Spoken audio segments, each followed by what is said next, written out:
to kiss me. Assalamualaikum warahmatullahi wabarakatuh. Halo, nama saya Hilda Safira Azahra. Saya akan menjelaskan materi sejarah peradaban Islam Khulafaur Rasyidin dari kelompok 1. Teman-teman pasti sudah pernah mendengar apa sih Khulafaur Rasyidin itu? Khulafaur Rasyidin ini bukan cuma pemimpin biasa loh, melainkan orang-orang terdekat Nabi yang melanjutkan kepemimpinan beliau. Khulafaur Rasyidin adalah para pemimpin yang menggantikan kepemimpinan Nabi dalam mengatur kehidupan umat manusia yang bijaksana, adil, cermat, dan dengan petunjuk dari Allah Subhanahu wa Ta'ala. Khulafaur Rasyidin hanya menggantikan tugas kenegaraan, bukan tugas kenabian, karena tugas kenabian hanya dilakukan oleh Rasulullah SAW. Sementara tugas kenegaraan yang menjadi kepala negara, kepala pemerintahan itu bisa dapat digantikan oleh Khulafaur Rasyidin. Walaupun Khulafaur Rasyidin berhak mengambil keputusannya sendiri, tetapi mereka tetap mengambil keputusan secara musyawarah agar keputusan tersebut tidak bertentangan dengan kaum muslimin. Masa Khulafaur Rasyidin terhitung selama 30 tahun yang terdiri dari 4 tokoh. Tokoh yang pertama adalah Abu Bakar As-Siddiq. Nama lengkap beliau adalah Abdullah ibnu Huwaifah At-Taimi. Beliau lahir 2 tahun setelah Nabi Muhammad lahir. Beliau adalah sahabat terdekat Nabi Muhammad SAW dan diberi julukan Bapak Pemagi. Pagi-pagi betul sekali memeluk agama Islam. Beliau adalah orang yang pertama kali masuk agama Islam dan termasuk ke dalam kelompok As-Sabiqunal Awalun.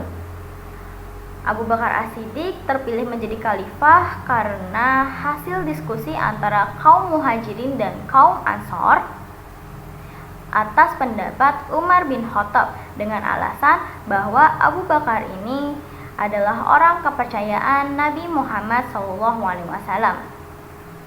Abu Bakar As-Siddiq merupakan khalifah pertama dalam sejarah Islam.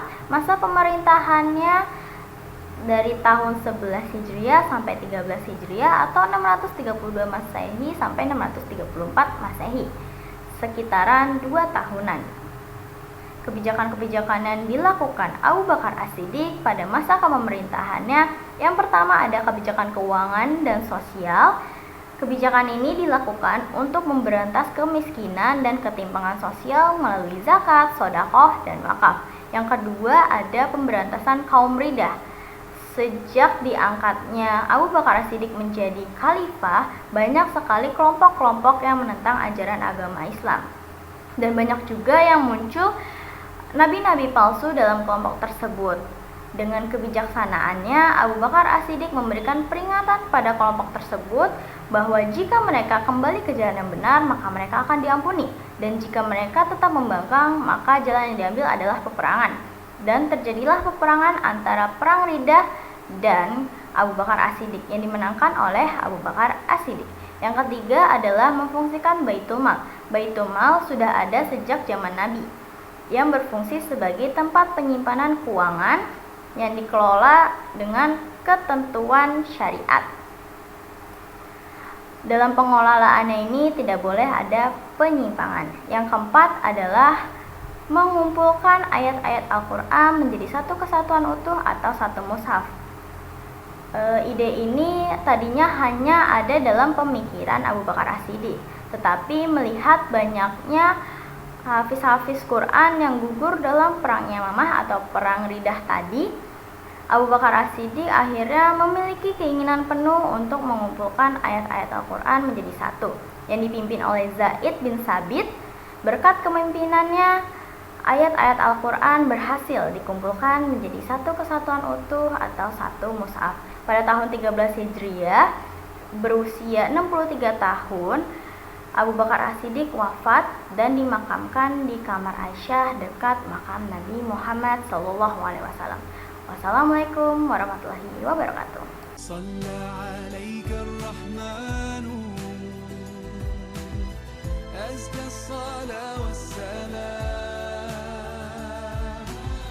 يا ربي ارفع مقامه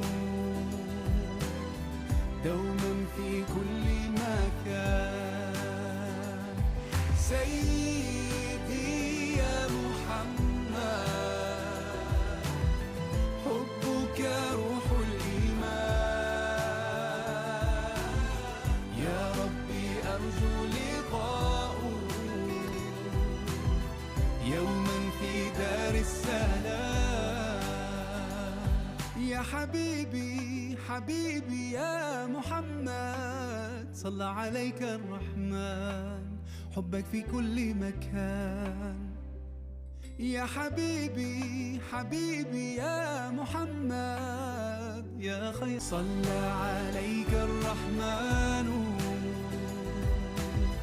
أزكى الصلاة والسلام يا ربي ارفع مقامه دوما في كل مكان سيدي يا محمد حبك روح الإيمان يا ربي أرجو لقاءه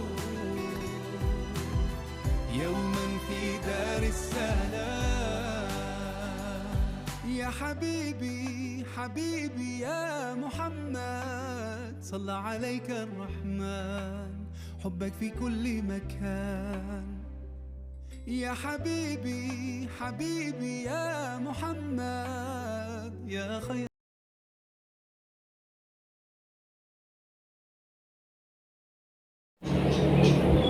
Khalifah Ali bin Abi Thalib.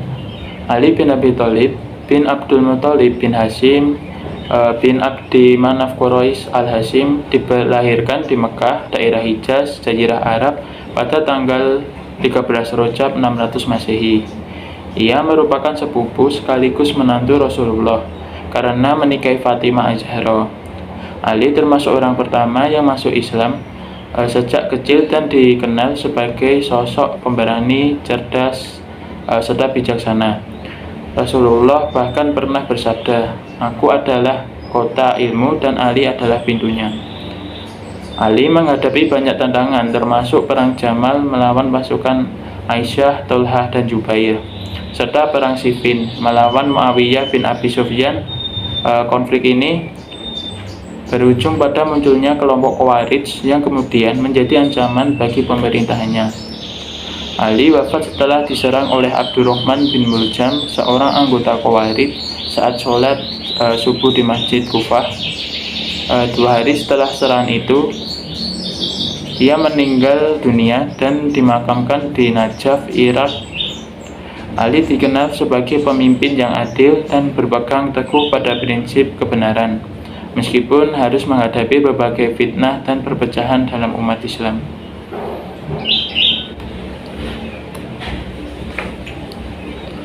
Adapun kebijakan Khalifah Ali bin Abi Thalib antara lain, yang pertama, melakukan reformasi keuangan negara. Dalam kebijakan fiskal, ia memastikan bahwa pendapatan negara itu digunakan untuk kepentingan rakyat. Terus mengelola Baitul Mal. Ia memastikan bahwa Baitul Mal digunakan untuk kepentingan rakyat. Dalam kebijakan ekonomi, ia juga memperkenalkan sistem ekonomi yang berbasis pada prinsip-prinsip Islam seperti zakat dan sedekah. Yang kedua yaitu menyelesaikan konflik internal akibat perang Jamal dan perang Siffin. Pada perang Jamal, ia menghindari pertumpahan darah dengan melakukan negosiasi dengan pihak lawan, dengan menggunakan diplomasi seperti mengirim utusan kepada pihak lawan dan mengedepankan keadilan. Pada perang Siffin, ia menggunakan arbitrase, mengedepankan kepentingan umat dan menggunakan kebijaksanaannya. Yang ketiga, menegakkan hukum dan keadilan dengan ketat. Contohnya yaitu mengedepankan hukum syariah, hukum pelanggaran, mengutamakan keadilan, dan mengedepankan kesetaraan. Yang terakhir yaitu yang keempat, menata ulang sistem pemerintahan yang sempat kacau, yaitu dengan pemulihan stabilitas pemerintahan dengan memindahkan ibu kota pemerintahan dari Madinah ke Kufah, terus mengganti pejabat-pejabat yang diangkat pada masa Utsman.